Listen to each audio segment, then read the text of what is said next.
Also, Dave, wir haben ja unsere ehemaligen Präsidenten schon angesprochen.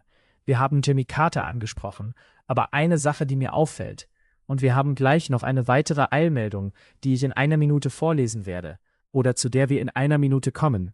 Aber die Theologie unseres Präsidenten und unserer ehemaligen Präsidenten hat hier doch ziemlich große Lücken. Ja, ich bin mir nicht sicher, ob das überhaupt Theologie ist. Ich glaube, das ist Politik. Ich glaube nicht, dass es ihn interessiert, was sie glauben. Aber es soll suggerieren, dass sie dadurch, dass sie während des Ramadan fasten, lernen, wie die Armen ohne Essen auskommen. Sie essen tagsüber nicht, aber nachts schlemmen sie. Das ist kaum Fasten. Und dass sie Mitgefühl aus dem Koran lernen.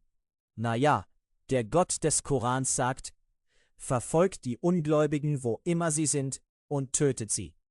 Ob Clinton aus Unwissenheit spricht? Schwer vorstellbar, dass er so unwissend sein könnte.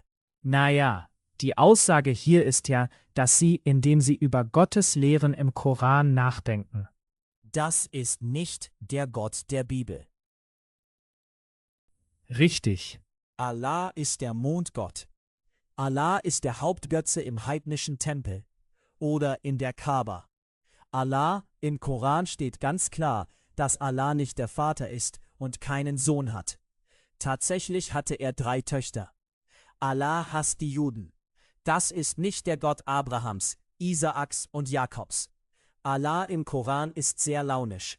Du weißt nie, ob er dir vergeben wird oder nicht. Und ehrlich gesagt ist so ziemlich der einzige Weg ins Paradies, im Dschihad zu sterben, im heiligen Krieg gegen die Ungläubigen, wenn du versuchst, sie zu töten. Allahs Evangelium wird mit dem Schwert verbreitet. Es wurde mit dem Schwert verbreitet und wird es immer noch. Dass unser Präsident also die Muslime ehrt, als wäre ihr Gott der Gott der Bibel und als würden sie wirklich fasten und als würden sie während des Ramadan Mitgefühl aus dem Koran lernen. Ich meine, das ist einfach völlig falsch. Also das ist nicht mal verdrehte Theologie. Ich denke, das ist Politik. Und ich finde es beschämend, dass wir für Politik die Wahrheit verleugnen würden. Aber das passiert ständig. Wir haben noch nie etwas vom islamischen Vorhang gehört. Wir haben viel vom eisernen Vorhang gehört.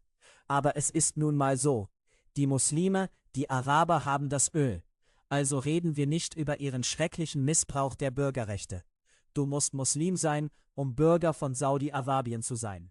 Es ist offiziell die Todesstrafe für einen saudi-arabischen Muslim, zu irgendeiner anderen Religion überzutreten. Warum reden wir nicht darüber? Warum geht die Regierung da nicht dazwischen und äußert ihre Besorgnis darüber? Nein, es ist Politik. Und sie haben das Öl. Also das ist traurig. Ja, und wieder bekommen wir Informationen vermittelt, die einfach nicht stimmen. Aber ohne hier Partei zu ergreifen. Wir haben mit Präsident Clinton einen Demokraten. Aber der ehemalige Präsident George Bush, lass mich dir das mal vorlesen. Sun Myung Moon hat an diesem Wochenende mit Unterstützung des Ehrengasts George Bush eine spanische Zeitung für ganz Lateinamerika gestartet. Bush lobte als Festredner beim Bankett in Buenos Aires Moons Respekt vor redaktioneller Unabhängigkeit. Bush reiste dann mit Moon ins benachbarte Uruguay, um ihm zu helfen, in der Hauptstadt Montevideo ein Seminar zu eröffnen, das 4200 junge Japanerinnen ausbilden soll, damit sie die Botschaft seiner Vereinigungskirche in ganz Lateinamerika verbreiten. Laut Washington Post soll Bush für seinen Auftritt in Buenos Aires $100.000 bekommen haben. Also, das ist ein Skandal. Das ist nicht mal Politik, das ist Geld. Ihn jetzt zu loben für seine offene, wie heißt das, seine Freiheit, die er in der redaktionellen Linie zulässt. Ja, seinen Respekt vor redaktioneller Unabhängigkeit. Genau, das ist Unsinn. Er ist ein Sektenführer, Gedankenkontrolle.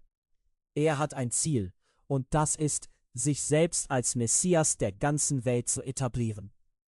Ja, er ist der Herr der Wiederkunft. Richtig. Und er behauptet, dass. Er ist ein falscher Christus, oder? Ganz genau. Er behauptet, Jesus sei in seiner Mission gescheitert und er sei jetzt derjenige, der das zu Ende bringen wird.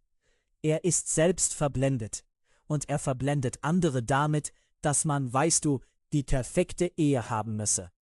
Er hat keine perfekte Ehe und so weiter und dass er die perfekte Familie formen werde. Und dann verheiratet er vielleicht 1000 oder mehr Paare auf einmal. Das ist eine Sekte. Und dass George Bush dieser Sekte helfen würde. Du weißt schon, George Bush, der von sich behauptet, Christ zu sein, soweit ich das zuletzt gehört habe. Dass er diesem Sektenführer helfen würde, sich in Südamerika zu etablieren, nur weil er dafür $100.000 bekommt. Ich meine, George Bush muss doch wissen, wer Sun Myung Moon ist. Er muss doch wissen, was er da tut. Also es ist sehr enttäuschend, dass es so viel mangelnde Integrität gibt und so viel Kompromiss mit dem Bösen, nur um $100.000 zu verdienen. Richtig. Und wieder ist das Traurige hier. In den letzten paar Wochen haben wir den ehemaligen Präsidenten Jimmy Carter erwähnt, jetzt Präsident Clinton und den ehemaligen Präsidenten George Bush. Diese Männer behaupten, Christen zu sein, und sie beeinflussen viele, auch wenn sie keine Theologen sind. Aber sie beeinflussen viele durch das, was sie tun, und das hat einen religiösen Beiklang. Ja, also Tom, der Grund, warum wir diese Dinge erwähnen, ist, die Leute zu warnen. Wir müssen selbst denken. Lauf nicht einfach mit dem Strom, nur weil alle irgendwas sagen oder tun. Wir sollen aber ernsthaft für den Glauben kämpfen, der den Heiligen ein für alle Mal überliefert worden ist. Und George Bush fördert, indem er Sun Myung Moon unterstützt, einen falschen Glauben, ein falsches Evangelium, einen falschen Messias. Und Jimmy Carter hat ja bekanntlich behauptet, die Mormonen seien Christen. Und das haben wir behandelt. Da können wir nicht wieder hin zurück. Deren Gott ist ein Mensch, der von einem anderen Jesus auf einem anderen Planeten erlöst wurde, weißt du? Und einen physischen Körper hat und so weiter. Und jetzt das, was Clinton über die Muslime gesagt hat. Er und Hillary machen das jedes Jahr zur Ramadan-Zeit. Das ist einfach gewissenlos. Das sind politische Gründe und es ist tragisch. Aber das ist das Vorbild, das unserer Jugend gegeben wird. Und natürlich liegt vieles davon auch an den Schulen, die wir haben, wo du nicht mal Gott beim Namen nennen darfst. Weißt du? Gott ist aus unserer Gesellschaft und aus unseren Schulen und so weiter hinausgedrängt worden.